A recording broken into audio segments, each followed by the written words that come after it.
सो इस दे नाल ही हुण आगे बढ़ांगे ते रुख सेकंड सेशन दा करांगे जो सेकंड सेशन है a decade of revolution. So before moving towards our second session decade of revolution जिदा असीं हुण वेखिया कि किस कदर ख्वाब सुपने किसी चीज दे मोहताज नहीं हुंदे, उम्र दे मोहताज नहीं हुंदे। जेकर करन दी इच्छा होवे तां हर वो मुकाम हर वो सफलता हासिल की जा सकती है। बस इस दे विच सिर्फ गल इन्नी की है कि अपना विजन अपने ख्वाब क्लीयर होने चाहिए ने। तां इन्हां विजन्स नूं क्लीयर करन दे लई सब तो सिग्निफिकेंट रोल जो की है भूमिका निभाई जाती है वो सारे टीचर्स, सारे पेरेंट्स, सारे मेंटोर्स जो खास रोल प्ले करते हैं। तो इस दे नाल ही जिस कदर मैं जिक्र कर रही हूं कि सारे टीचर्स मेंटोर्स खास रोल प्ले करते हैं साडे फ्यूचर नू शेप करन दे लई, साडे आइडियाज नू अगे वधाउण दे लई। तां मेरा एक किस्सा है जदों मैं 10वीं क्लास दे विच सीगी, हालांकि उदों मैनू कहा गया सी कि मिमिक्री करन नू, हालांकि मैनू मिमिक्री दा कुछ इन्ना खास नॉलेज नहीं सीगी उस टाइम। ते उस टाइम जदों मैनू कहा गया कि मिमिक्री करनी है नेक्स्ट डे मॉर्निंग असेंबली दे विच, तां मैनू कह दिता गया next day you have to prepare, but unfortunate मैं प्रिपेयर नहीं कर सकी। ते नेक्स्ट डे साडे नेहरू हाउस दी जो टीचर हुंदी उत्थे पहुंचदी है ते कहंदी है कि तुसी प्रिपेयर करके आए। देना सर नो मैं प्रिपेयर नहीं कर सकी।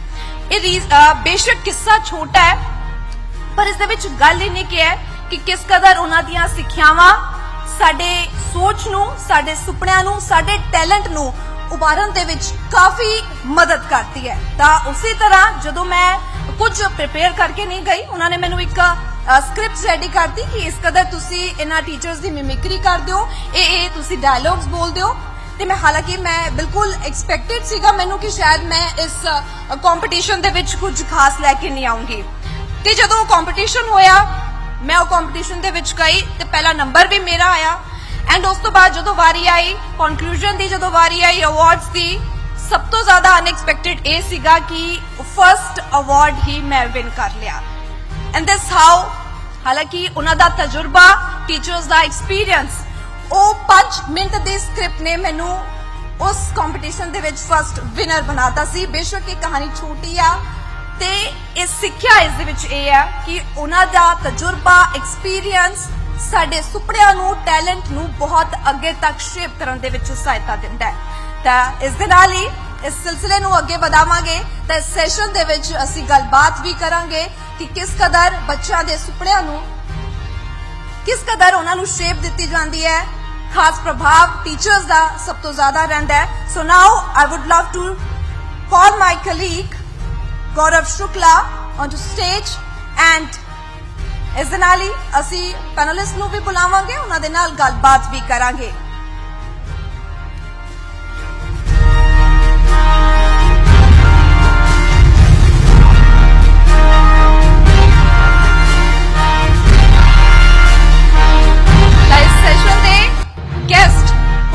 वाले ने सब तो पहला मैं सदा देना चाहूंगी miss Ruchi Pant, director and principal Birla open minds pre school Mohali. तां जोरदार ताड़ियां दे नाल उन्हां दा स्वागत किया जावे। ताड़ियां दी गूंज रुकनी नहीं चाहिए है।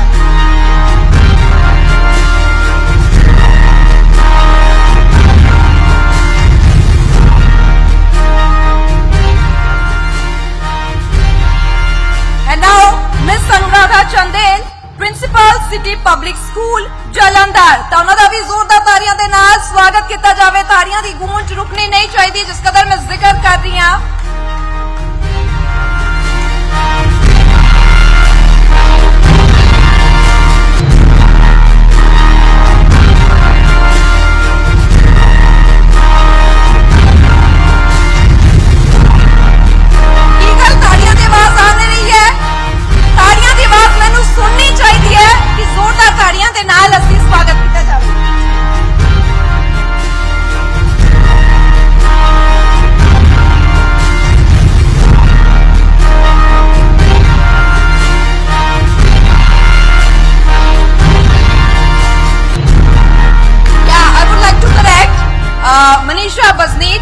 साडे नाल ने सिटी पब्लिक स्कूल तो वो साडे विचकार पहुंचे ने। एक बार फिर तो जोरदार ताड़ियां दे नाल उन्हां दा स्वागत किया जावे।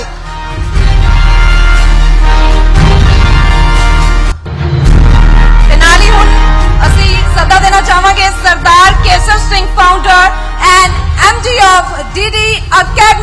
ਤਾਂ ਤਾੜੀਆਂ ਦੀ ਆਵਾਜ਼ ਲਗਾਤਾਰ ਆਂਦੀ ਰਵੇ ਤੇ ਜ਼ੋਰਦਾਰ ਤਾੜੀਆਂ ਦੇ ਨਾਲ ਇਹਨਾਂ ਦਾ ਸਵਾਗਤ ਕੀਤਾ ਜਾਵੇ।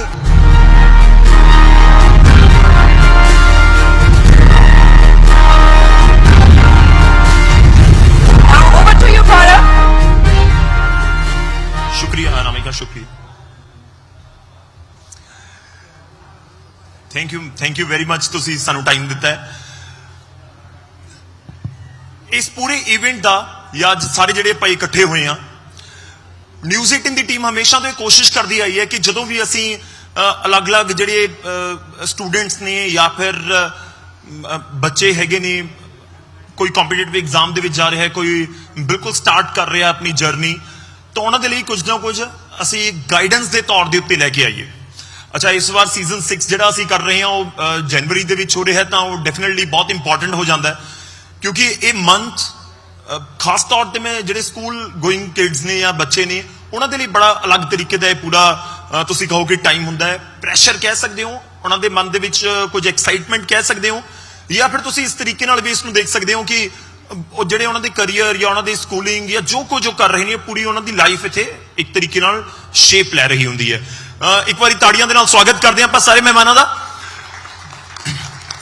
मैम बहुत बहुत स्वागत है तुहाडा, बहुत बहुत स्वागत है सर तुहाडा भी। मिसिस पंत, मैं तुहाडे तो शुरुआत करन जा रहे हैं। मैं डायरैक्टली बहुत सारियां चीज़ां दे उत्ते असीं पैरेलल गल करते रहे हैं हमेशा। मैं इस पॉइंट तो ही शुरू करदा, तुहानूं माइक लेना होएगा। मैं इस पॉइंट तो ही शुरू करदा कि बिल्कुल जिहड़े स्टूडेंट्स हुंदे ने, चाहे बहुत अर्ली एज दे विच होण या 10th के आस पास होण, मैं स्कूल गोइंग किड्स का जिक्र कर रहे हैं। उन्होंने लिए ये मंथ जिहड़े हैगे बिल्कुल स्टार्ट साल का हुंदा है, उन्होंने विच प्रैशर हुंदा है, या तुसी इस पूरे टाइम पीरियड नूं किस तरीके नाल देखदे हो? खास तौर पे एक टीचर की किस तरीके की भूमिका इस टाइम दे विच रहिंदी है?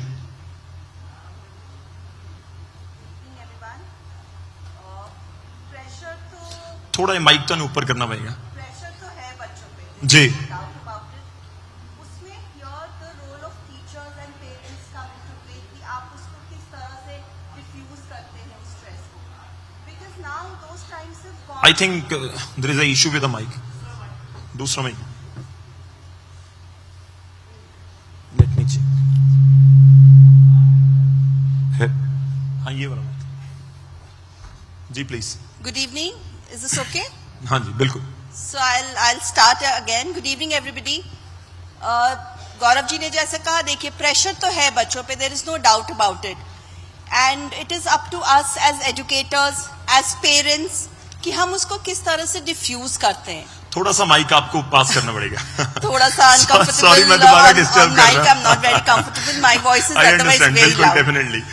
So what I mean to say is that you know, up now the times are not there when the child only now has to become a doctor or engineer. You know, there are thousands of different avenues that you know one can choose from. और शुरू से अगर बच्चे को इस बात का पता हो, पेरेंट्स को पता हो, स्कूल में करियर काउंसलर्स को पता हो कि बच्चे का एप्टीट्यूड क्या है जी, so if the child can start preparing at an early age without him or her actually knowing that they are preparing for their career, which is on their passion, they like these girls, you know, if you know we can talk about starting early, जो बच्चों ने perform किया, so it's not that अब केवल पढ़ाई में ही बच्चे आगे कर सकते हैं। There are you know there I think it's studying now is the easiest thing to do with so many other options available for children. Stress जरूर है, but as elders we have to guide them and we have to see to it कि वो कैसे उसको handle करते हैं। मैं आगे बढ़ूं, लेकिन एक और छोटा सा सवाल आपने जिक्र कर दिया कि डॉक्टर इंजीनियर, लेकिन अगर मैं कोई रेशो निकालने की कोशिश करूं, कोई भी क्लास में बच्चे हों, मैं सोशल मीडिया के ऊपर चला जाऊं, वहां पर रील्स को स्क्रॉल करने लग जाऊं जिसमें किड्स को लेके उनके पेरेंट्स उनके साथ बात कर रहे हैं, आपको मोस्ट ऑफ द पेरेंट्स मिलेंगे या आपको मोस्ट ऑफ द किड्स मिलेंगे जो डॉक्टर बनना चाह रहे हैं, इंजीनियर बनना चाह रहे हैं। अलग अलग स्टेजेस के ऊपर मैं ये बात कर चुका हूं। मैं आपसे ये जानना चाह रहा हूं कि क्या आपको पिछले 10 साल में, एक डेकेड में ये अंतर नजर आया, कोई फर्क है कि पहले अगर 100 में से 90 बच्चे डॉक्टर या इंजीनियर बनना चाहते थे, वो आज 70 रह गए हैं, 60 रह गए हैं, 50 रह गए हैं, कि कितनों ने अलग कुछ करने की कोशिश की या उनके पेरेंट्स ने उनको सपोर्ट किया? बहुत ज्यादा डिफरेंस आया है अगर लास्ट 10 इयर्स की बात करें. मैं अपने घर में देखती हूँ, अपने अराउंड देखती हूँ. मेरे 2 बच्चे हैं. My elder son is in grade 8. He wants to be an engineer. जी. जो छोटा वाला वो इन्फ्लुएंसर बनना चाहता है. So you know we are okay with both. We as parents, and I think most of the parents, new generation parents sitting here, are okay with their children doing what they want to do in life. Because अब हम इतनी सारी चीजें सुनते हैं आजकल, देखते हैं, you know how kids are not able to deal with things, and you know they take drastic steps. So as parents, as elders, as educators, एक वो डर मन में बैठ जाता है कि let's just support the child in what he or she wants to do, and in what they are happy. Ultimate aim of any parent is to see the child happy. There is definitely a change over the last 10-12 years. अब हर 2-3 साल में एक नया job Avenue आ जाता है. आज से 2 साल पहले किसने सोचा था AI आ जाएगा? But now everybody wants to do an AI thing. Robotics. There's so many things that you know one can do now. So definitely doctor and engineer रहेगा. That is the core ambition, you know what the children बहुत want. Decorated आप कहोगे, doctor engineer बहुत decorated designations हैं. कुछ बच्चे होते हैं जिनका नेचुरल फ्लेयर भी होता है, जो एकेडमिक्स की तरफ बहुत ज्यादा बेंट होते हैं. उनके लिए नथिंग लाइक दैट. बट हर बच्चा नहीं होता है. जो बच्चा डांस में करियर बनाना चाहता है, आप देखिए आज कितने डांसर्स को, आज से 10 साल पहले हम कितने डांसर्स को जानते थे, बिल्कुल आज कितनों को जानते हैं. Same with singers, artists. There's so many things that a child can be. The ultimate aim is that the child should be happy. पैसे तो हो जाते हैं. ठीक है, चलिए मैं थोड़ा आगे बढ़ता हूँ, इस चर्चा को हम आगे बढ़ाते हैं. मैम, मेरा सवाल आपसे, इन्होंने मैम ने AI का जिक्र कर दिया.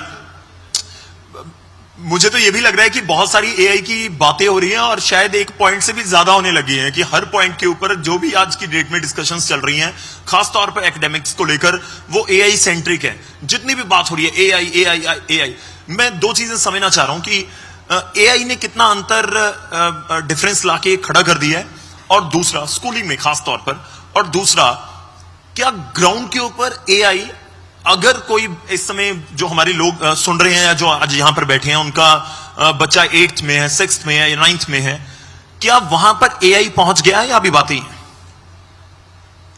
Good evening, everyone. First of all, I would like to thank you for giving this platform to me to express my ideas or views. Thank you so much, ma'am, for coming. And जो आपका question है regarding AI, definitely AI has brought a lot of changes in the education system. Will agree to that. कुछ हद तक education, it has made it convenient also and had been a great help to the teachers also. हम अपनी lesson planning if I talk about, मैं बहुत core पे जाऊंगी because I am a teacher first, then an educational leader I would say. So teachers के लिए great support है when we have to do the lesson planning. We have the children from the of diverse needs, तो हमें उनके लिए different kind of worksheets prepare करनी पड़ती है, डिफरेंट लेसन प्लानिंग करना पड़ता है. सो AI is a great support for the teachers. And I think that it is it's a great tool which helps the teaching learning quite easy, effective, right? और दूसरा जो आपका क्वेश्चन, 6th भी ये जो AI टूल आपको आप कह रहे हैं कि स्टडी को इजी कर रहा है, वो 5th की क्लास के स्टूडेंट को भी कर रहे हैं, 8th को भी कर रहे हैं. डेफिनेटली, बिकॉज देखिए जब हम AI यूज कर रहे हैं एज अ टूल, हम यूज कर रहे हैं जी, सो इन अ वे वो बच्चों का जो कॉग्निटिव स्किल्स है उसको बहुत स्ट्रांग कर रहा है, and that is the need of the hour actually, I would say. और जो सेकंड क्वेश्चन आपका था रिलेटेड कि AI 9th और 10th छोड़िए sir, it is now from grade 3rd onwards that the students have started learning AI. एक जो basic AI का होता है कि लर्निंग पाइथन कोडिंग स्टार्ट करते हैं, तो वो हम ग्रेड 3rd 4th इस क्लास में स्टार्ट हो जाती है आज की डेट में. मैं थोड़ा सा आगे बढ़ता हूं. मैं इस पॉइंट को वापस आपके पास लेकर आऊंगा जो आपने जिक्र किया कि 1st, 2nd, 3rd क्लास से ही शुरू हो गया AI. मैं उस पॉइंट के ऊपर आता हूं. एक बार मैं केसर जी का रुख कर लवां. बहुत बहुत स्वागत है सर ਤੁਹਾਡਾ एक बार फिर. तो मैं समझना चाह रहा ਤੁਹਾਡੇ ਕੋਲ, ਆਪਾਂ बैठे हैं इस समय चंडीगढ़ ਦੇ ਵਿੱਚ. मैं बहुत सारे लोगों ਦੇ ਨਾਲ ਗੱਲ ਕਰਦਾ ਹਾਂ ਜਦੋਂ ਅਸੀਂ ਜਲੰਧਰ ਜਾਈਏ, ਅੰਮ੍ਰਿਤਸਰ ਜਾਈਏ, ਚਲੋ ਇਹ ਵੀ ਵੱਡੇ ਸ਼ਹਿਰ ਹੈ, ਉਸ ਤੋਂ ਜਿਹੜੇ ਛੋਟੇ ਸਿਟੀਜ਼ ਹੈਗੇ ਨੇ ਉਹ ਕੰਪੇਅਰ ਕਰਦੇ ਨੇ ਐਜੂਕੇਸ਼ਨ ਨੂੰ, ਇੱਥੋਂ ਦੀ ਕੋਚਿੰਗ ਨੂੰ, ਤੇ ਉਹਨਾਂ ਦੇ ਜ਼ਿਹਨ ਦੇ ਵਿੱਚ ਇਹ ਗੱਲ ਹੁੰਦੀ ਹੈ ਕਿ ਜੇ ਚੰਡੀਗੜ੍ਹ ਭੇਜ ਦਈਏ ਜ਼ਿਆਦਾ ਬੈਟਰ ਹੈ, ਜੇ ਆਪਣੇ ਬੱਚੇ ਨੂੰ ਅਸੀਂ ਦਿੱਲੀ ਭੇਜ ਦਈਏ ਹੋਰ ਵਧੀਆ ਹੈ, ਅੱਛਾ ਮੁੰਬਈ ਭੇਜ ਦਈਏ ਬੱਲੇ ਬੱਲੇ ਹੈ, ਉਸ ਤੋਂ ਹੋਰ ਅੱਗੇ ਬਾਹਰ ਭੇਜ ਦਈਏ ਤਾਂ ਕੀ ਡਿਫਰੈਂਸ ਹੈ ਚੰਡੀਗੜ੍ਹ ਔਰ ਜਲੰਧਰ ਦੇ ਵਿੱਚ? ਕੀ ਡਿਫਰੈਂਸ ਹੈ ਜੇਕਰ ਹੈ, ਜੇ ਨਹੀਂ ਹੈ ਤਾਂ ਤੁਸੀਂ ਥੋੜਾ ਜਿਹਾ ਉਹਨੂੰ ਵੀ ਐਲੈਬੋਰੇਟ ਕਰ ਸਕੋ ਅਗਰ। Firstly, good evening, everyone, and may I proceed with Punjabi only because the news channel is News 18 Punjab. ਬਿਲਕੁਲ ਪਲੀਜ਼। ਜੀ ਸਰ, ਡਿਫਰੈਂਸ ਜੋ ਤੁਹਾਨੂੰ ਦੇਖਣ ਨੂੰ ਮਿਲਦਾ ਉਹ ਮਾਈਂਡ ਸੈਟ ਦਾ। ਮੈਮ ਨੇ ਜਿੱਦਾਂ ਕਿਹਾ ਕਿ ਬੱਚੇ ਪ੍ਰੋਸੀਡ ਹੁੰਦੇ ਨੇ ਕਿ ਉਹ ਸਪੈਸ਼ਲ ਉਸੇ ਚੀਜ਼ ਦੇ ਲਈ ਤਿਆਰ ਹੋਏ ਨੇ। ਠੀਕ ਹੈ। ਕੋਈ ਡਾਕਟਰ ਬਣਨ ਦੇ ਲਈ ਤਿਆਰ ਹੋਇਆ ਹੈ, ਕੋਈ ਇੰਜੀਨੀਅਰ ਬਣਨ ਦੇ ਲਈ ਤਿਆਰ ਹੋਇਆਗਾ।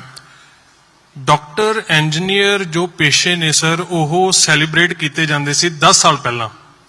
ਅੱਜ ਦੇ ਟਾਈਮ ਪੀਰੀਅਡ ਤੇ ਸਮਾਜ ਦਾ ਮਾਈਂਡਸੈਟ ਚੇਂਜ ਹੋ ਰਿਹਾ ਹੈ, ਤਾਂ ਬੱਚਿਆਂ ਦੀ ਕੋਗਨੀਟਿਵ ਡਿਵੈਲਪਮੈਂਟ ਵੀ ਹੈ ਜਿਹੜੀ ਉਹ ਸਮਾਜ ਦੇ ਬਦਲਦੇ ਹੋਏ ਦੌਰ ਨਾਲ ਚੇਂਜ ਹੋ ਰਹੀ ਹੈ। ਤਾਂ ਬੱਚੇ ਅੱਜ ਦੇ ਟਾਈਮ ਤੇ ਪੇਰੈਂਟ ਨੇ ਜੋ ਉਹ ਤੁਹਾਡੇ ਖੁਦ ਟਿਕਟੌਕ ਤੇ ਨੇ, ਇੰਸਟਾਗ੍ਰਾਮ ਤੇ ਨੇ, ਉਹਨਾਂ ਨੂੰ ਉਹਨਾਂ ਚੀਜ਼ਾਂ ਦੀ ਨੌਲੇਜ ਹੈ। ਠੀਕ ਹੈ। And the most important thing is that doctor engineer ਉਹਨਾਂ ਅਰਨ ਨਹੀਂ ਕਰ ਰਿਹਾ, ਉਨੀ ਫੇਮ ਗੈਦਰ ਨਹੀਂ ਕਰ ਰਿਹਾ ਜਿੰਨਾ ਯੂਟਿਊਬਰ ਕਰ ਰਿਹਾ। ਸੋ ਉਹਦੇ ਨਾਲ ਪੇਸ਼ਾ ਕਾਫੀ ਜ਼ਿਆਦਾ ਚੇਂਜ ਹੋ ਰਿਹਾ। ਨਹੀਂ, ਪਰ ਯੂਟਿਊਬਰ ਦੇ ਲਈ ਤੇ ਇਹ ਵੀ ਕਹਿੰਦੇ ਆ ਕਿ ਤੁਹਾਨੂੰ ਉੱਥੇ ਕੋਈ ਡਿਗਰੀ ਨਹੀਂ ਚਾਹੀਦੀ।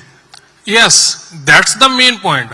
ਉਹਦੇ ਲਈ ਕੋਈ ਮਿਹਨਤ ਦੀ ਜ਼ਰੂਰਤ ਨਹੀਂ, ਕੋਈ ਮੁਸ਼ੱਕਤ ਦੀ ਜ਼ਰੂਰਤ ਨਹੀਂ। ਤੁਹਾਨੂੰ ਕੁਝ ਕੁ ਸੋਸ਼ਲ ਮੀਡੀਆ ਦੇ ਜਿਹੜੇ ਆਈਡੀਆਜ਼ ਨੇ ਉਹ ਚਾਹੀਦੇ ਨੇ। Obviously that was the part of also struggle. ਉੱਥੇ ਤੁਹਾਨੂੰ ਚਾਹੀਦੇ ਆ ਉਹ ਚੀਜ਼ਾਂ। ਤੁਹਾਨੂੰ ਸੋਸ਼ਲ ਮੀਡੀਆ ਤੇ ਜਾਣ ਦੇ ਲਈ ਸਟਰਗਲ ਕਰਨਾ ਪਏਗਾ। I am one of the example of that ਜੀ। ਸੋ ਉਹਦੇ ਲਈ ਬਟ ਇਹ ਹੈ ਕਿ ਸਾਡੇ ਜੋ ਟ੍ਰੈਡੀਸ਼ਨਲ ਮੈਥਡਸ ਨੇ ਜਿਹੜੇ ਸਾਨੂੰ ਤੰਗ ਕਰ ਰਹੇ ਸੀ, ਮੈਂ ਸਟੱਡੀ ਤੋਂ ਖੁਦ ਜ਼ਿਆਦਾ ਤੰਗ ਸੀਗਾ, ਉਹ ਬੱਚਿਆਂ ਨੂੰ ਹੁਣ ਤੰਗ ਨਹੀਂ ਕਰ ਰਹੇ। ਉਹ ਪਲੱਸ 2 ਤੋਂ ਬਾਅਦ ਸਿੱਧਾ ਜਿਹੜਾ ਉਹਨਾਂ ਨੂੰ ਮਨਪਸੰਦ ਫੋਨ ਹੈਗਾ ਉਹ ਤੇ ਆਉਂਦੇ ਨੇ ਤੇ ਉਹਦੇ ਨਾਲ ਉਹ ਸਿੱਧਾ ਪ੍ਰੋਸੀਡ ਕਰਨਾ ਸ਼ੁਰੂ ਕਰ ਦਿੰਦੇ ਨੇ ਤੇ ਹੌਬੀ ਦੇ ਵਿੱਚ ਹੀ ਉਹ ਇੱਕ ਸਟਾਰ ਬਣ ਜਾਂਦੇ ਨੇ, ਫੇਮ ਗੈਦਰ ਕਰ ਲੈਂਦੇ ਨੇ। And coming to the point ਕਿ ਛੋਟੇ ਸ਼ਹਿਰਾਂ ਦਾ ਤੇ ਵੱਡੇ ਸ਼ਹਿਰਾਂ ਦਾ ਕੀ ਡਿਫਰੈਂਸ ਹੈ ਐਜੂਕੇਸ਼ਨ ਨੂੰ ਲੈ ਕੇ, that point is also of the mindset.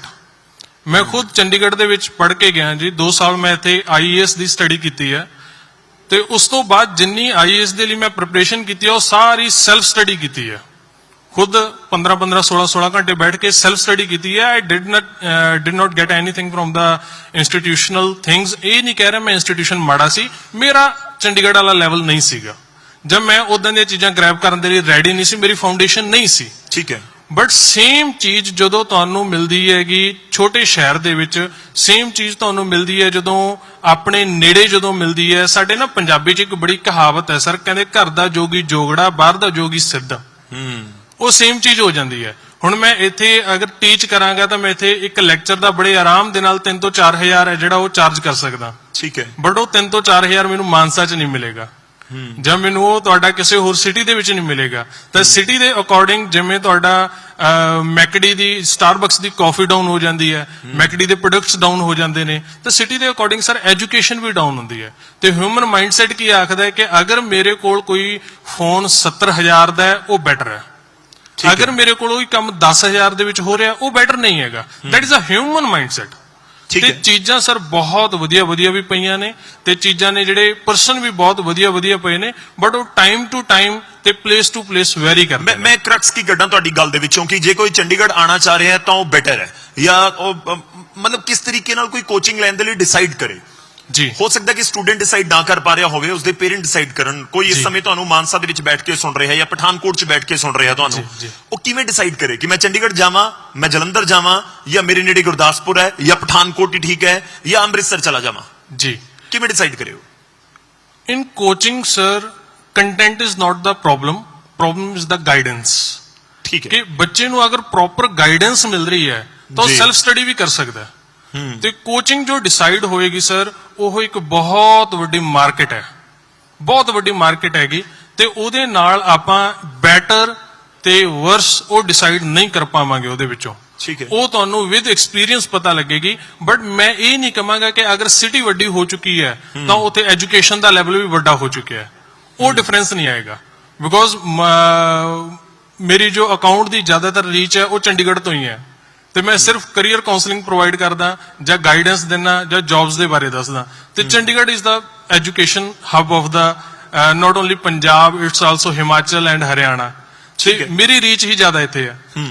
ਚਲੋ ਮੈਨੂੰ ਇੰਟਰਸਟਿੰਗ ਲੱਗਿਆ ਤੁਸੀਂ ਮਾਈਂਡਸੈਟ ਦਾ ਜ਼ਿਕਰ ਕਰ ਰਹੇ ਹੋ। ਬਹੁਤ ਸਾਰੇ ਜਿਹੜੇ ਸਾਈਕੋਲੋਜਿਸਟ ਨਾਲ ਆਪਾਂ ਗੱਲ ਕਰਦੇ ਹੋ ਮਤਲਬ ਉਹ ਮੋਸਟ ਆਫ ਦਾ ਟਾਈਮ ਇਹੀ ਬੋਲ ਰਹੇ ਹੁੰਦੇ ਕਿ ਸਾਰੀ ਮਾਈਂਡ ਗੇਮ ਹੀ ਹੈ ਜੋ ਵੀ ਤੁਸੀਂ ਕਹਿ ਰਹੇ ਹੋ। ਮੈਂ ਥੋੜਾ ਜਿਹਾ ਅੱਗੇ ਵਧਦਾ ਤੁਸੀਂ ਮਾਈਕ ਦੂਸਰੇ ਵਾਲਾ ਲੈ ਲਿਓ।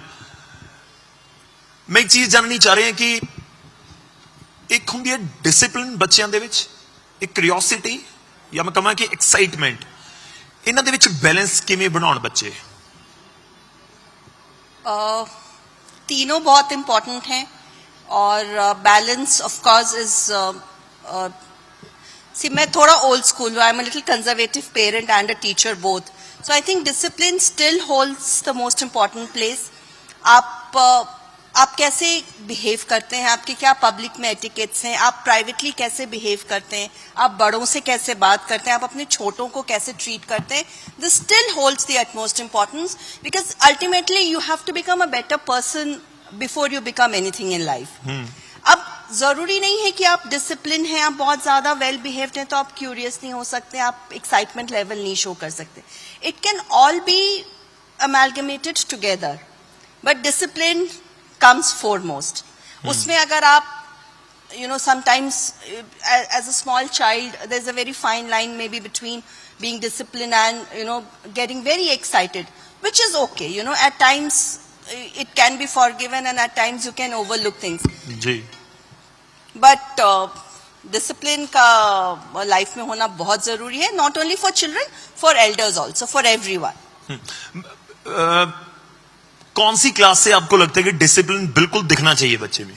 मैं बहुत सारी जगह पर ये बात करते हुए लोगों को सुनता हूं कि जब आप डिसिप्लिन का जिक्र करते हैं तो इसका मतलब ये भी हो जाता है कि आप अपने किड को बहुत लिमिटेशंस में बांध रहे हो, कि अगर आपको उसको थोड़ी सी छूट दे दो कि वो खुद को एक्सप्लोर कर पाए, चीजों को एक्सप्लोर कर पाए, तो वो पॉसिबल ज्यादा है। सहमत हो? नहीं, मैं सहमत नहीं हूँ। ऐसा नहीं है कि अगर आप डिसिप्लिन कर रहे हैं तो आप उसको स्पेस नहीं दे रहे हैं, आप उसको my son is laughing here but along with discipline it's not that you cannot give other things to the child. मुझे लग रहा है मैं कि एक बार उससे भी पूछ लूं कि डिसिप्लिन कितनी बड़ी कि डिसिप्लिन कितनी बड़ी घर में एक लाइन है कि डिसिप्लिन है या नहीं है, कितना एक लाइन है जो आप क्रॉस नहीं कर सकते। Within that line you can do anything. You cannot be rude to your elders, you cannot misbehave with your younger people. आपके घर में जो काम करते हैं आप उनके साथ कैसे बात कर रहे हैं, आपके जो ड्राइवर हैं आप उनके साथ कैसे बात करें, these are not discipline, these are basic life skills. कोई डिफरेंस है? मैं देख पा रहा हूं, मुझे लग रहा है कि ये अल्फा जनरेशन होगी। ये बताइए कि जेनजी जनरेशन 2012 के बाद जो है वो अल्फा जनरेशन है, कि इनमें कोई डिफरेंस है कि जेनजीज को लेकर बहुत सारी आज बात हो रही है, आगे अल्फा जनरेशन है, उससे पहले जो जनरेशन है। मैं अपने घर में भी ये बात करता हुआ सुनता हूं कि साडे टाइम तो ये हुंदा सीगा, तुहानू देख लो कितनी सहूलतां मिल गईयां, ऐसी कुछ लाइन तो बहुत है गौरव जी, डिफरेंस बहुत ज्यादा है। हम आज भी अपने पेरेंट्स के आगे उल्टा जवाब नहीं देते हैं, बट हमारे बच्चे हमसे डिस्कशन करते हैं, so it's how we take it. ठीक है, हम जैसे ग्रो हुए, हमारे पेरेंट्स जैसे उन्होंने हमें रेज किया, उनके लिए डिसिप्लिन मतलब था कि जो कहा गया वो करो, नो क्वेश्चंस आस्क्ड। ठीक है। For this generation, you cannot dictate them. You have to give them a logic. They have to be convinced to be doing something, and that can be also done within the framework of. उसके लिए आपको बदतमीजी करने की जरूरत नहीं है। बिल्कुल। मैं जहां जिस पॉइंट से मैंने छोड़ा था मैं वहीं पे वापस आता हूं। डिजिटल टूल्स जिसका आप जिक्र कर रहे हैं, बहुत सारे लोग ऐसे भी कहते हैं कि ये तो एक तरह से जोखिम है बच्चों के लिए, बहुत डेंजरस है जितने डिजिटल टूल्स में हम डाल रहे हैं। मैं एक और एग्जांपल देता हूं आपको जो मैं बहुत सुनता भी आया हूं। कहते हैं कि आज से अगर आप 20 साल पहले जिन लोगों ने फोन चलाने शुरू किए, जो लैंडलाइन यूज कर रहे थे, उनको आप पूछेंगे तो उनको 25 नंबर अपने रिलेटिव्स के सब याद होंगे। आज की डेट में बहुत सारे ऐसे लोग हैं जिनको अपने फादर का नंबर नहीं याद होगा। ऐसे भी हो सकते हैं कुछ लोग कि जिनको अपना नंबर ढंग से याद नहीं है। एक एग्जांपल है, और सेम वो है कि अगर आप चैट जीटीपी पे जा रहे हैं तो आपका हिस्ट्री वाला चैप्टर ऑलमोस्ट क्लोज हो जाता है कि आपको पता है कि गूगल ने मेरे को बता देना, चैट जीपीटी ने तो और भी कुछ बता देना। तो ये कितना खतरनाक नहीं है डिजिटल टूल्स को इतना ज्यादा यूज करना third class onwards? Definitely sir, I completely agree कि डिजिटल टूल्स एडवांसमेंट तो है, that is providing a lot of knowledge. Knowledge to बढ़ रही है. There is abundant knowledge, but there is no judgment. There's no filter, you know, which is the right thing that the children have to take up, you know. And I think as an educationist, वहाँ teachers का as a role आता है as a mentors, you know. So they have to guide the children, they have to guide the students कि क्या knowledge सही है, क्या knowledge गलत है. जैसे मैंने पहले कहा कि knowledge तो बहुत ज़्यादा है. आप ChatGPT में डालो, lot many things you'll get to know. बिल्कुल. Now what we have to pick from there, that we have to see. No doubt, some of the skills are also dying. जैसे कि writing skills कम हो रही हैं. पहले हम thoughts अपने खुद जनरेट करते थे and we use to write up, we use to think about vocabulary क्या यूज करनी है. But nowadays okay we ask ChatGPT ये तैयार कीजिए and in seconds it is ready. So thinking skills जो है आई वुड से डाउन जा रही है. रीडिंग हैबिट्स कम हो जा रही है जिसके कारण पहले हम बहुत रीड करते थे. We use to learn lot of words vocabularies जिससे हमारी राइटिंग भी एनहांस होती थी. बिल्कुल. तो I agree to this point कि कुछ चीज हैं जो हैम्पर भी हो रही हैं, like some of the skills. मैं अगर अगले 10 साल की बात करूं कि एक अगले डेकेड में क्या चेंजेस आप देख रहे हैं, मैं आपकी बातों को सुनकर मुझे ये भी लग रहा है कि पेन पेंसिल गायब हो जाएगी. ऐसा हो सकता है कि कंप्लीटली डिजिटल हो जाए फ्रॉम प्री नर्सरी टू पूरी स्टडी, कि जो कॉपी पेंसिल है उसका कल्चर ही खत्म हो जाए.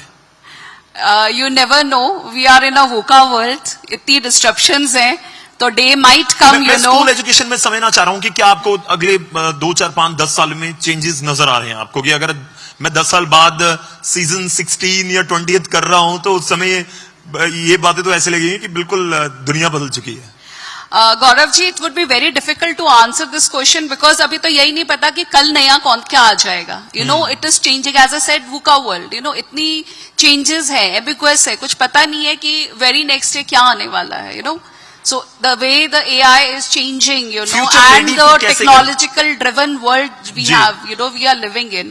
So technology every day change हो रही है और every day something new comes up. बिल्कुल, definitely. Right? So to perceive that कि in 10 years क्या होना है, like it is hard to say that in a week's time what is going to change because of the technology. जी बिल्कुल. मैं आगे बढ़ता हूं और केसर जी सड़ना लगातार ने मैं 2 चीज़ां समझनियां चाह रहे हैं ਤੁਹਾਡੇ ਤੋਂ. एक कोचिंग ते सेल्फ स्टडी ज्यादा इंपॉर्टेंट की है. दूजा पॉइंट मेरा है कि मैंटल हेल्थ ਜਿਹੜੀ ਲੋਕਾਂ ਦੀ ਖਾਸ ਤੌਰ ਤੇ ਸਟੂਡੈਂਟਸ ਦੀ ਉਹ ਕਿਵੇਂ ਉਸ ਦੇ ਨਾਲ ਖੁਦ ਨੂੰ ਮੈਨੇਜ ਕਰਨ, ਚੀਜ਼ਾਂ ਨੂੰ ਬੈਲੈਂਸ ਕਰਨ, ਕਿ ਕਈ ਬੱਚੇ ਇੰਨਾ ਜ਼ਿਆਦਾ ਡਿਪਰੈਸ਼ਨ ਦੇ ਵਿੱਚ ਜਾਣ ਵਾਲੀ ਸਿਚੁਏਸ਼ਨ ਦੇ ਵਿੱਚ ਪਹੁੰਚ ਜਾਂਦੇ ਆ. ਉਸ ਦੇ ਲਈ ਤੁਸੀਂ ਕਿਵੇਂ ਇਸ ਪੂਰੀ ਸਿਚੁਏਸ਼ਨ ਨੂੰ ਦੇਖਦੇ ਹੋ, ਖਾਸ ਤੌਰ ਤੇ ਉਹਨਾਂ ਬੱਚਿਆਂ ਦੀ? For the first point sir कि कोचिंग ਤੇ ਸੈਲਫ ਸਟੱਡੀ ਹੈ ਜੋ ਪੈਰਲਲ ਚੱਲਦੀਆਂ ਨੇ. ਠੀਕ ਹੈ. ਤੇ ਤੁਸੀਂ ਕਿਸ ਚੀਜ਼ ਦੇ ਲਈ ਪ੍ਰਿਪੇਅਰ ਕਰਦੇ ਹੋ ਉਸ ਢੰਗ ਦੇ ਨਾਲ ਉਹਦੀ ਵੇਟੇਜ ਵੱਧਦੀ ਹੈ. ਜੇ ਤੁਸੀਂ ਕਿਸੇ ਹਾਇਰ ਪੋਸਟ ਦੇ ਲਈ ਜਾਣਾ ਹੈ ਜਿੱਥੇ ਤੁਹਾਨੂੰ ਉਸ ਤਰ੍ਹਾਂ ਦਾ ਬਣਨਾ ਪਏਗਾ ਤਾਂ self study is more important. Coaching ਇੱਕ ਫਾਊਂਡੇਸ਼ਨ ਤਿਆਰ ਕਰੇਗੀ like civil service. IAS civil service. You have to be the feel of the IAS. ਤੁਹਾਨੂੰ DC ਦੀ ਤੋਰ ਆਉਣੀ ਚਾਹੀਦੀ ਹੈ, ਤੁਹਾਨੂੰ DSP ਦੀ ਤੋਰ ਆਉਣੀ ਚਾਹੀਦੀ ਹੈ, ਤੁਹਾਡੀਆਂ ਗੱਲਾਂ ਉਦਾਂ ਦੀਆਂ ਹੋਣੀਆਂ ਚਾਹੀਦੀਆਂ ਨੇ. ਮੈਂ ਬੱਚਿਆਂ ਨੂੰ ਇਹ ਕਹਿਣਾ ਹੁੰਦਾ ਕਿ ਇਹ ਪੋਸਟਾਂ ਨੇ ਜਿਹੜੀਆਂ ਤੁਹਾਡੀਆਂ ਸਿਵਲ ਸਰਵੈਂਟਸ ਦੀਆਂ ਪੋਸਟਾਂ ਨੇ, ਇਹ ਮਿਲਦੀਆਂ ਨਹੀਂ, ਇਹਨਾਂ ਦੇ ਲਈ ਕਾਬਲ ਬਣਿਆ ਜਾਂਦਾ ਹੈ. ਅਗਰ ਤੁਸੀਂ ਇਹਨਾਂ ਦੇ ਕਾਬਲ ਹੋਵੋਗੇ ਤਾਂ ਤੁਹਾਨੂੰ ਪ੍ਰਾਪਤ ਹੋ ਜਾਏਗੀ ਜਿਵੇਂ ਤੁਸੀਂ ਰੱਬ ਨੂੰ ਪ੍ਰਾਪਤੀ ਹੈ. ਸੇਮ ਕਨਸੈਪਟ ਹੈ ਸਿਵਲ ਸਰਵਿਸ ਦਾ. ਸੋ ਦੂਸਰੀਆਂ ਜਿਹੜੀਆਂ ਪੋਸਟਾਂ ਨੇ ਤੁਹਾਡੀਆਂ ਗਰੁੱਪ CD ਆ ਗਿਆ, ਗਰੁੱਪ B ਆ ਗਿਆ, ਇਹਨਾਂ ਦੇ ਵਿੱਚ ਤੁਹਾਨੂੰ ਜੋ ਆਪਣਾ ਟ੍ਰੈਡੀਸ਼ਨਲ ਮੈਥਡ ਚੱਲ ਰਿਹਾ ਹੈ ਲਰਨਿੰਗ ਦਾ ਜਾਂ ਤੁਹਾਡਾ ਐਜੂਕੇਸ਼ਨ ਦਾ, ਉਹਦੇ ਵਿੱਚ ਇਹ ਹੈ ਕਿ ਰੋਟ ਲਰਨਿੰਗ ਜ਼ਿਆਦਾ ਹੈ. ਤਾਂ ਰੋਟ ਲਰਨਿੰਗ ਦੇ ਕੁਝ ਕੁ ਕਨਸੈਪਟ ਨੇ ਜਿਵੇਂ ਮੈਥਮੈਟਿਕਸ ਹੋ ਗਿਆ, ਇੰਗਲਿਸ਼ ਰੂਲਸ ਹੋ ਗਏ, GS ਦੇ ਸਬਜੈਕਟਸ ਹੋ ਗਏ, ਉਹਨਾਂ ਦੇ ਵਿੱਚੋਂ ਪਰਖ ਕੱਢਣੀ ਹੋਗੀ. ਉਹਦੇ ਲਈ ਗਾਈਡੈਂਸ ਦੀ ਜ਼ਰੂਰਤ ਹੈ. ਠੀਕ ਹੈ. ਕੋਚਿੰਗ ਇੰਡਸਟਰੀ ਇਸ ਲਈ ਹੈ ਬਿਕੋਜ਼ ਬੱਚਿਆਂ ਦੇ ਕੋਲ ਗਾਈਡੈਂਸ ਨਹੀਂ ਹੈ. ਬੱਚਿਆਂ ਦੇ ਕੋਲ ਗਾਈਡੈਂਸ ਹੋਵੇ, ਉਹ ਸਕੂਲਸ ਤੋਂ ਹੋਣ ਤਾਂ ਮੇਰੇ ਵਰਗੇ ਦੀ ਜ਼ਰੂਰਤ ਨਹੀਂ ਹੈ. ਉਹ ਸਿੰਪਲ ਚੀਜ਼ ਰਨ ਹੋ ਜਾਏਗੀ. ਗਾਈਡੈਂਸ ਦੇ ਨਾਲ ਪ੍ਰੋਪਰਲੀ ਉਹ ਅਗਰ ਇੱਕ ਸਬਜੈਕਟ ਨੂੰ ਲੈ ਕੇ ਜਾਂ ਇੱਕ ਪੋਸਟ ਨੂੰ ਲੈ ਕੇ ਟਾਰਗੇਟ ਕਰਦੇ ਨੇ ਤਾਂ ਉਹ ਹੋ ਸਕਦਾ ਹੈਗਾ.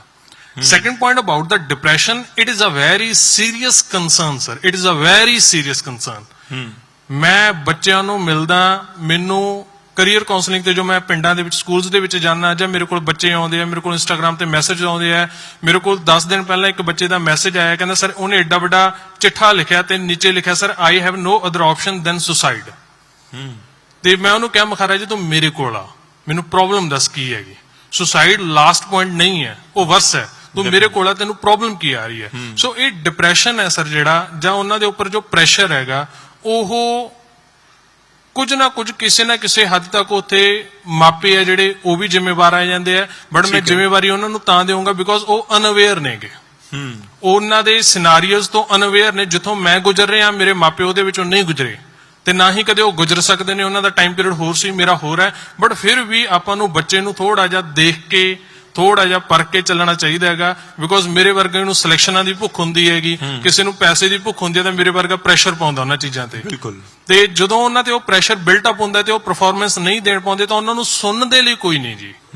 ਮੇਨ ਪ੍ਰੋਬਲਮ ਇਹ ਹੈ ਕਿ ਉਹਨਾਂ ਦੀ ਸੁਣਨ ਵਾਲਾ ਹੀ ਕੋਈ ਨਹੀਂ। ਹਾਂ, ਮਤਲਬ ਟੋਟਲੀ ਫੋਕਸ ਰਿਜ਼ਲਟ ਦੇ ਉੱਪਰ ਹੀ ਹੈ ਕਿ ਜਿਸ ਦਿਨ ਕੋਈ ਬੱਚਾ ਕੋਈ ਵੀ ਕੰਪੀਟੀਟਿਵ ਐਗਜ਼ਾਮ ਦੇ ਵਿੱਚ ਜਾ ਰਿਹਾ, ਉੱਥੋਂ ਕਲੀਅਰ ਕਰਕੇ ਆ ਗਿਆ ਤਾਂ ਬੱਲੇ ਬੱਲੇ। ਸਰ ਮੈਂ ਬੈਠਾ ਹੀ ਇਸੇ ਚੀਜ਼ ਲਈ ਆ, ਤੁਸੀਂ ਮੈਨੂੰ ਬੁਲਾਇਆ ਹੀ ਤਾਂ ਹੈ, because I am giving the results.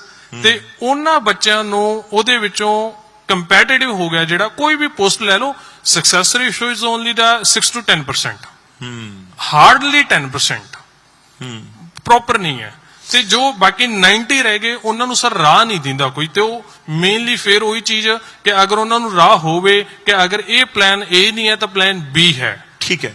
ਅਗਰ ਡਿਜ਼ਾਇਰਸ ਨਹੀਂ ਹੈਗੀਆਂ ਤਾਂ ਨੀਡ ਤਾਂ ਪੂਰੀ ਹੋ ਸਕਦੀ ਹੈ, ਅਗਰ ਉਹ ਗਾਈਡੈਂਸ ਹੋਵੇ। ਚਲੋ ਮੈਂ ਇੱਕ ਛੋਟਾ ਕਮੈਂਟ ਲਵਾਂਗਾ, ਮੇਰੇ ਕੋਲ ਟਾਈਮ ਖਤਮ ਹੋ ਚੱਲਿਆ ਹੈ। ਮੈਂ ਸ਼ੁਰੂਆਤ ਕੇਸਰ ਜੀ ਤੁਹਾਡੇ ਤੋਂ ਹੀ ਕਰ ਰਹੇ ਹਾਂ ਕਿ ਕਿਹੜੇ ਪੁਆਇੰਟ ਤੇ ਬਿਲਕੁਲ ਬੱਚਾ ਖੁਦ ਨੂੰ ਕਲੀਅਰ ਕਰ ਸਕਦਾ ਹੈ ਕਿ ਹਾਂ ਮੈਂ ਕਲੀਅਰ ਹੈ, ਮੈਂ ਆ ਬਣਨਾ, ਮੈਂ ਡਾਕਟਰ बनना, इंजीनियर बनना, या कोई भी प्रोफेशन चूज करना है, कि कोई एज क्राइटेरिया है कि वो 6th 7th 8th 9th 10th या ग्रेजुएशन ਦੇ ਵਿੱਚ ਜਾ ਕੇ ਪਤਾ ਲੱਗੇਗਾ? ਮੈਨੂੰ ਪੋਸਟ ਗ੍ਰੈਜੂਏਸ਼ਨ ਦੇ ਵਿੱਚ ਪਤਾ ਲੱਗਿਆ ਕਿ ਮੈਂ ਜਰਨਲਿਸਟ ਬਣ ਸਕਦਾ। ਮਤਲਬ ਇਹ ਹੁਣ ਤੁਸੀਂ ਕਹੋ ਕਿ ਇੱਕ ਡਿਫਰੈਂਟ, ਪਰ ਕੀ ਬਾਕੀ ਇਹ ਹੈ ਕਿ ਕੋਈ 6th ਦੇ ਵਿੱਚ ਜਾਂ 7th 8th ਦੇ ਵਿੱਚ ਡਿਸਾਈਡ ਕਰ ਪਾਵੇ? ਸਰ ਆਈ ਥਿੰਕ ਅੱਜ ਦੀ ਜੋ ਜਨਰੇਸ਼ਨ ਹੈ, ਜਿੱਦਾਂ ਤੁਸੀਂ ਅਲਫਾ ਨਾਮ ਦਿੱਤਾ, ਜਾਂ ਜੈਨਜ਼ੀ ਨੇ ਜਿਹੜੇ, ਉਹ ਆਪਣੇ ਤੋਂ ਬਹੁਤ ਜ਼ਿਆਦਾ ਤੇਜ਼ ਨੇ, ਬਹੁਤ ਹੀ ਜ਼ਿਆਦਾ ਉਹਨਾਂ ਦੇ ਮਾਈਂਡ ਹੈ ਜਿਹੜੇ ਫਾਸਟ ਨੇ। ਉਹਨਾਂ ਨੇ ਆਲਰੇਡੀ ਡਿਸਾਈਡ ਕਰ ਰੱਖਿਆ ਹੈਗਾ। ਤੇ ਮੈਂ ਚਾਹੁੰਦਾ ਕਿ ਇਦਾਂ ਦਾ ਹੋਣਾ ਚਾਹੀਦਾ ਹੈ। ਬੱਚੇ ਆ ਜਿਹੜੇ ਉਹ 7 8 ਤੋਂ ਵੀ ਅਗਰ 10th ਲਾਸਟ ਹੁੰਦੀ ਹੈ ਤਾਂ 10th ਤੱਕ ਉਹਨਾਂ ਦਾ ਡਿਸਾਈਡਿੰਗ ਫੈਕਟਰ ਹੋ ਜਾਏ ਕਿ ਮੈਂ ਅੱਗੇ ਕਰਨਾ ਕੀ ਹੈ। ਜਦੋਂ ਤੱਕ NEP ਨਹੀਂ ਲਾਗੂ ਹੁੰਦੀ, 10+2 ਆਪਣੇ ਕੋਲ ਹੈ, ਤਾਂ ਉਦੋਂ ਤੱਕ ਉਹ +1 +2 ਦੀ ਸਟਰੀਮ ਸੇਮ ਚੂਜ਼ ਕਰਨ, ਸੇਮ ਉਹ ਗ੍ਰੈਜੂਏਸ਼ਨ ਦੀ ਸਟਰੀਮ ਚੂਜ਼ ਕਰਨ, ਤੇ ਉਹ ਜੋ ਸਟਰੀਮਸ ਨੇ ਉਹਨਾਂ ਨੂੰ ਨਾਲ ਕਵਰ ਅਪ ਕਰਦੇ ਹੋਏ ਆਪਦਾ ਜੋ ਪ੍ਰੋਪਰ ਫਾਊਂਡੇਸ਼ਨ ਹੈ ਉਹ ਤਿਆਰ ਕਰ ਲੈਣ, ਜਿਸ ਤੋਂ ਬਾਅਦ ਸਾਲ ਜਾਂ 1.5 ਸਾਲ ਦੀ ਮਿਹਨਤ ਦੇ ਨਾਲ ਆਪਦੀ ਕੋਈ ਨਾ ਕੋਈ ਜੌਬ ਹੈ ਜਿਹੜੀ ਉਹ ਪ੍ਰਾਪਤ ਕਰ ਸਕਦੇ ਨੇ, ਅਗਰ 5 ਸਾਲ ਦੀ ਫਾਊਂਡੇਸ਼ਨ ਹੋਵੇ। ਚਲੋ ਹੋਪਫੁਲੀ ਕਿ ਬਹੁਤ ਸਾਰੇ ਲੋਕਾਂ ਨੂੰ ਮੈਂ ਖਾਸ ਤੌਰ ਤੇ ਸਟੂਡੈਂਟਸ ਦਾ ਜ਼ਿਕਰ ਕਰ ਰਿਹਾ ਕਿ ਉਹਨਾਂ ਦੇ ਕੋਲ ਕੋਈ ਨਾ ਕੋਈ ਪੁਆਇੰਟਸ ਪਹੁੰਚੇ ਹੋਣਗੇ ਜਿਨ੍ਹਾਂ ਦੇ ਨਾਲ ਥੋੜੇ ਜਿਹਾ ਕਲੀਅਰ ਹੋ ਪਾਣਗੇ ਕਿ ਅਸੀਂ ਅੱਗੇ करना ਕੀ है।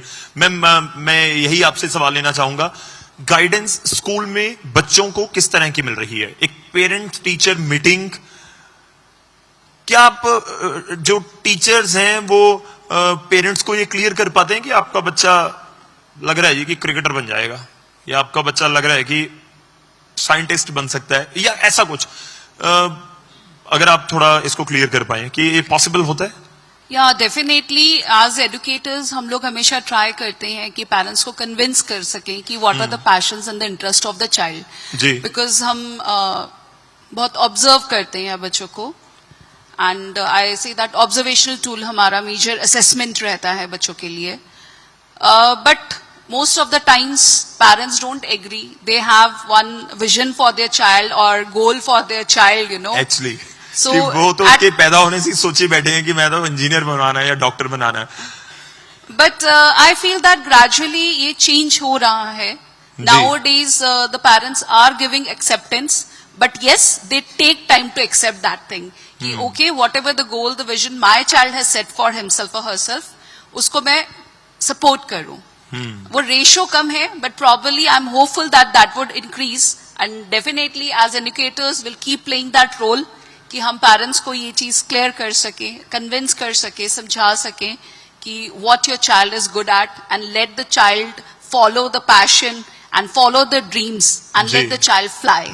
होपफुली. मैम एक फाइनल रिएक्शन आपका, टीचर है या मेंटोर बन गया? मेंटोर, क्योंकि पढ़ा कोई भी सकता है. आजकल it's not easy, like ma'am said content is available, anyone can become a teacher. कुछ भी आप डाउनलोड करके आप पढ़ा सकते हैं. पर मेंटोर बनने का मतलब है आप समझते हैं बच्चे को, आप उसको उसका ओवरऑल ग्रोथ देखते हैं, आप उसकी स्ट्रेंथ्स और वीकनेसेस पे वर्क करते हैं. And I think that is what a teacher educator now, like you said 10 साल के बाद, शायद 10 साल क्या हो सकता है 2 साल के बाद ही पेन पेंसिल खत्म हो जाए. Then the role of that individual sit heading the class और the institution, that role of mentor is the only thing that will remain live, जो रियल. बाकी हर चीज आपको इंटरनेट पे मिल जाएगा. बिल्कुल. मैम आप एक सेकंड रुकिएगा, मेरे दिल में दिमाग में आ रहा था कि मैं आपके बेटे से जरूर बात कर लूं. मैं एक ही सवाल पूछूंगा, नर्वस नहीं होना, अपना नाम बता दो मेरे को. एक बार खड़े हो जाओ. क्या नाम है? अगस्त्या. मेरा एक ही सवाल है, मैं डिसिप्लिन के बारे में पूछ रहा था. जिस दिन आप लेट उठते हो तो उस दिन क्या होता है? उस दिन थोड़ी सी डांट पड़ती है. थोड़ी सी के बहुत ज्यादा? नहीं, थोड़ी सी पड़ती है, ज्यादा डांट नहीं पड़ती मुझे. ठीक है. मैम डांट तो पड़ रही है. डांट तो पड़ेगी, डांट तो पड़ेगी, उसमें there is no escape from that. चलिए शुक्रिया, बहुत बहुत धन्यवाद. मैंने ये सवाल इसलिए भी पूछा था कि लोगों तक ये बात पहुंच पाए कि एग्जैक्टली फैमिलीज में क्या हो रहा है. उनकी फैमिलीज में, हमारी फैमिलीज में डेफिनेटली ये डिसिप्लिन इशू शायद बहुत सारे लोग ये फेस कर रहे हो. थैंक यू सो मच हमारे साथ जुड़ने के लिए. धन्यवाद. वापस रुक करते हैं Anamika. Yeah, thank you our panelists. Thank you so much and thank you Gaurav for this wonderful conversation. जिस कदर ਅਸੀਂ ਸੁਨਿਆ ਕਿ ਇਹ ਕਨਵਰਸੇਸ਼ਨ ਬਹੁਤ ਸੋਹਣੇ ਤਰੀਕੇ ਦੇ ਨਾਲ ਕੀਤੀ ਗਈ, ਕਿਸ ਕਦਰ ਪ੍ਰਭਾਵ ਬੱਚਿਆਂ ਤੇ ਅੱਜਕੱਲ ਪੈ ਰਿਹਾ ਹੈ ਰੈਵੋਲੂਸ਼ਨ ਦੇ ਹਿਸਾਬ ਦੇ ਨਾਲ, ਪਰ ਉਸੇ ਤਰ੍ਹਾਂ ਇਹ ਟੀਚਰਸ ਪ੍ਰਿੰਸੀਪਲ ਜੋ ਆਪਣੇ ਗਾਈਡੈਂਸ ਦੇ ਨਾਲ ਬੱਚਿਆਂ ਨੂੰ ਗਾਈਡ ਕਰ ਰਹੇ ਨੇ, ਸਟੂਡੈਂਟਸ ਨੂੰ ਗਾਈਡ ਕਰ ਰਹੇ ਨੇ ਤੇ ਉਹਨਾਂ ਨੂੰ ਹੈਲਪ ਕਰ ਰਹੇ ਨੇ ਉਹਨਾਂ ਦੇ ਵਿਜ਼ਨ ਕਲੀਅਰ ਕਰਨ ਦੇ ਵਿੱਚ. So thank you so much. ਤਾਂ ਜ਼ੋਰਦਾਰ ਤਾੜੀਆਂ ਦੇ ਨਾਲ